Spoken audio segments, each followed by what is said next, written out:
Where do you see yourself? This is kind of a two-part question, Michelle. Yeah. So where do you see yourself short term, maybe a year or two down the road? And then where do you see yourself 5 or 6 years down the road? And I know the easy answer is just, I want to be where God wants me to be. But where do you kind of break that down? Where do you really kind of think you'll be in a year or two? And it could still be the Horizon. That's fine. Yeah, absolutely. But where do you see yourself there and maybe long term? Yeah, I do see a year from now that we'd still be at Horizon. Things think, going, growing, and stuff like that. Things are growing. I think God has placed us there for a reason. My husband became senior pastor there just over a year ago. So we feel like, God has big things And for you're just that kinda small starting town. there. We are, yeah.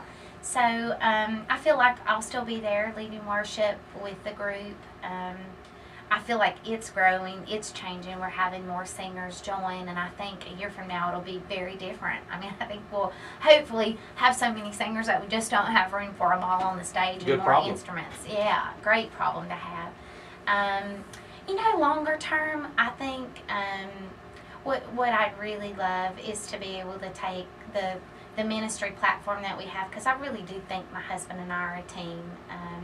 We minister very well together. I think we complement each other. So what I'd love is to have some way to grow that platform beyond our community. And that has happened in some ways. He and I have traveled some places, and he's spoken at some things. We've been in other states. But, I think as God opens those doors to be able to share ministry in other ways, he has a television program now. We're expecting that will grow, and I hope that in the future there'll be a musical component to that too, so that other people can be reached by music. Do you sing out much by yourself now, even now? At times, yeah. Most recently, I'd say at least the past year, most of it has been focused at Horizon Church or things that our group and our band have done. We do a lot of events there in the local area, and we go out as a group there. So most of my efforts the past couple of years have been focused on that praise team at Horizon and writing original music for our praise team or doing cover tunes of other contemporary Christian artists out there. So when you say possibly eventually traveling or taking, you're talking about the praise team itself maybe doing some of that out? Yeah, I think we probably will. I feel like there's probably in my future some time for me to do some solo events, and perhaps even in conjunction with my husband ministering and bringing a sermon for someone in another area, another state. I think that will happen as the ministry at Horizon grows, and we're certainly open to that. Any future for another CD?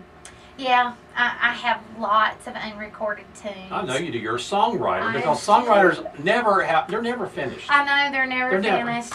No, we do. I feel like right now we do a lot of original music at Horizon that is not on a CD anywhere yet. So yeah, there are plans for us to do another CD in the future, and for me to do one personally. So I hope that that's on the next 12-month schedule, that it'd be out by then. That's what I was going to ask you. Yeah, that's the hope. What the timeline on that might Yeah, be. that's the hope. Oh, where did you record this at? That one was actually recorded in South Carolina. It was done by a guy named Jake, who is a great guy in the studio. He did a fantastic job. Most recently, I recorded on Mike's CD, and we were able to do some things with a guy named David that did a fantastic job. So With David Huff? I've recorded a little bit here and there.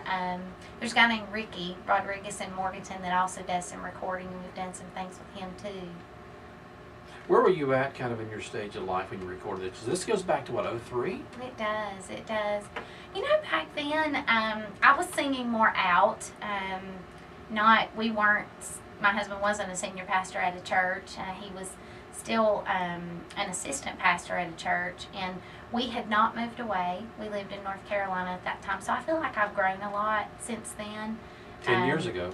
Yeah, living in Texas and living in Colorado really brought a big change to us. I think moving away from family and living there, having the different experiences, being part of some pretty large ministries out there, really brought different life experiences that I think, I feel like my songwriting is probably a lot stronger than it was then.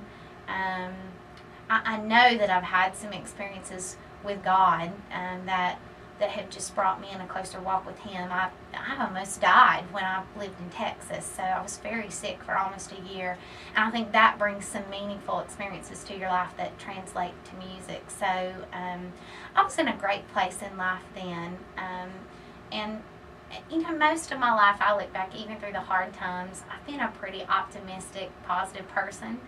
And I think then I had never really experienced that getting out of the nest. We had always been close to family and friends, and for us moving that far away, you really have to lean on God, because it was my husband and I, 1,500 miles away from family. We had nobody. So I think back then I probably was a little more secure in, boy, this is my home and I'm never leaving. And now, fast forward to bringing it full circle to be back, I think we've experienced so much, and I really know now that wherever I go, or however far away I am from family or friends, I'm never alone because God's right there with me. I think that became a lot more real to me. What kind of inspired you, or just kind of motivated you to record an album in the first place? What was the idea there? That wasn't my first album. I had done some other smaller albums that had maybe 3-4 songs on.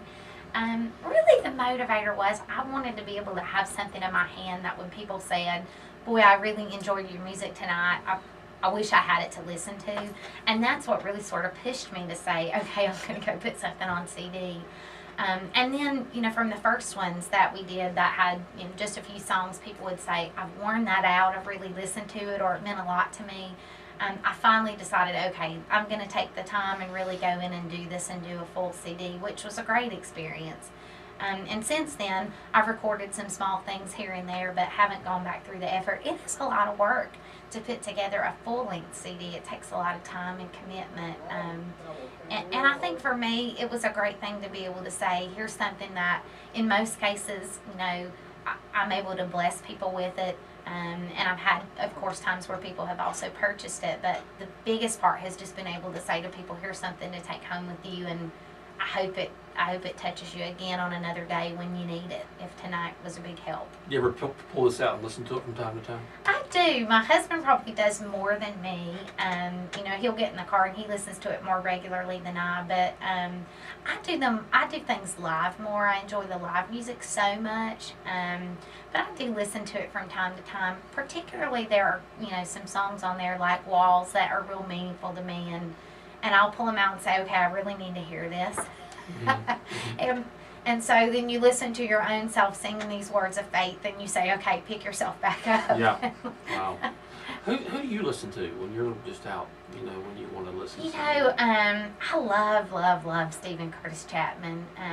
His music always means a lot to me. Anything Hillsongs is great. I love their music. Listen to it a lot. We do it a lot. I love a lot of the new groups, kind of loving the outcome that's out there. Their stuff is really good, and I really enjoy that. So, but I'd say Stephen Curtis Chapman. I think his walk of faith has really meant a lot to me. He's been through some really disasters in his personal life and great loss, and he's yet emerged with faith and strength and grace. And so his music always means a lot to me. I think there's always a great message in it. How long did it take you to record this when you went into studio from front to the end? How long did it take you? Well, really, it was over a period of, we went for a couple weekends and we did, here's some solid time in the studio. So probably if you put it all together, a few days, just if you said, okay, I'm not going to do anything else together, it was about a couple days. And then, of course, all the process of getting the cover done and everything else. But great experience. Mm-hmm. Great experience.